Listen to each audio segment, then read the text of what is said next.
Halo teman-teman, perkenalkan saya Alvin Nurfaiza, mahasiswa Statistika Terapan dan Komputasi Universitas Negeri Semarang.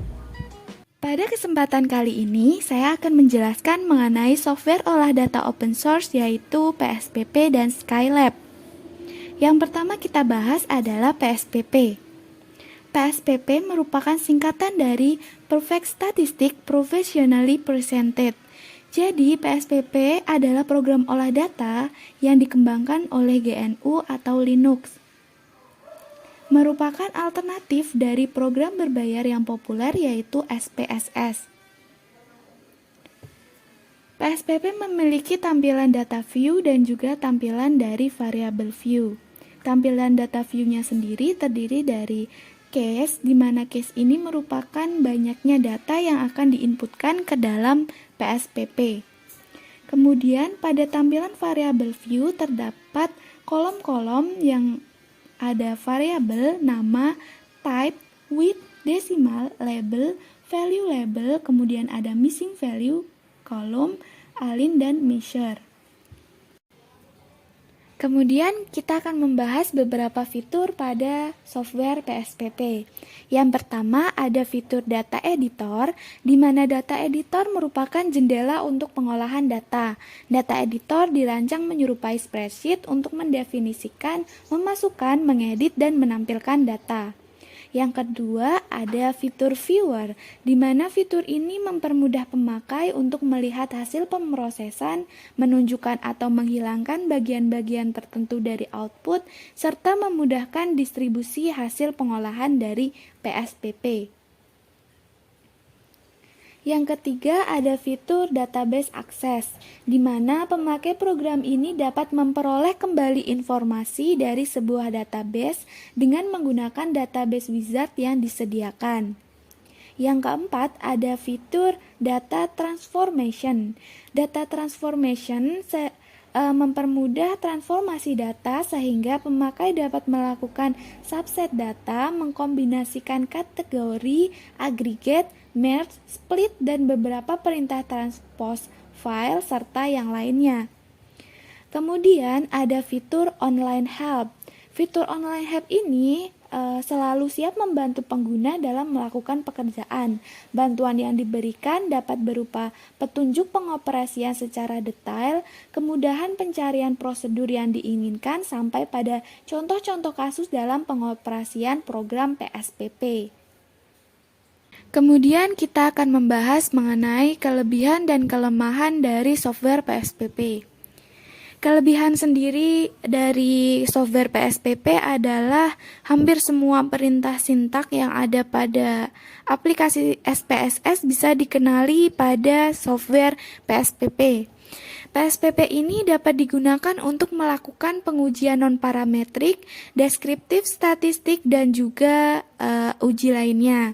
Kemudian pemrosesan yang dilakukan pada PSPP ini diklaim sangat cepat dan tidak tergantung pada volume data yang diinput.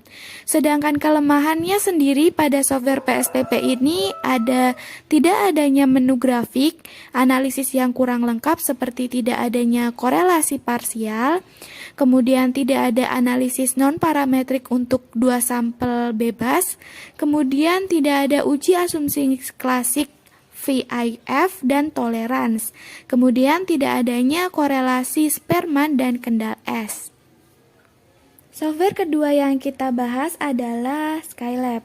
Skylab merupakan software free dan open source untuk komputasi numerik. Tersedia pada sistem operasi Linux, Mac OS X, dan Windows. Interface dari Skylab bisa dilihat pada gambar di mana terdiri dari file browser.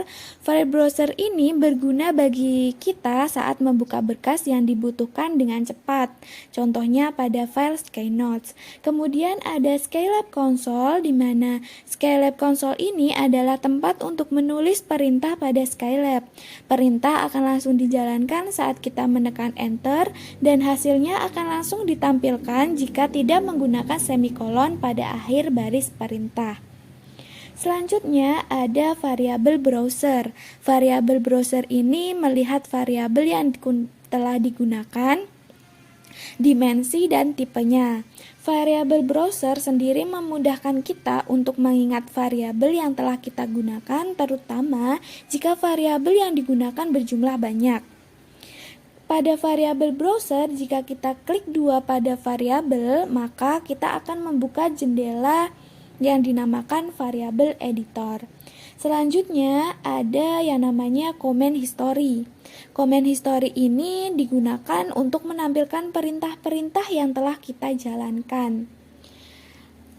Skylab memiliki berbagai bidang penggunaan, antara lain ada matematika dan komputasi, pembentukan algoritma, akuisisi data, pemodelan, simulasi, dan pembuatan prototipe, analisa data, eksplorasi dan visualisasi, grafik keilmuan dan bidang rekening. Kemudian selanjutnya kita akan membahas mengenai kelebihan dan kelemahan dari software Skylab. Kelebihan dari software ini yaitu mudah sekali digunakan, operasi aritmatik dan beberapa fungsi lainnya dapat langsung diperoleh hasilnya. Kemudian pengerjaan dilakukan di dua frame Skylab yaitu Skypad maupun di konsol. Namun, Skylab sendiri memiliki kelemahan yaitu tidak dapat mendefinisikan dan melakukan pemanggilan fungsi tertentu, misalnya untuk variabel fungsi utama maupun variabel lokal.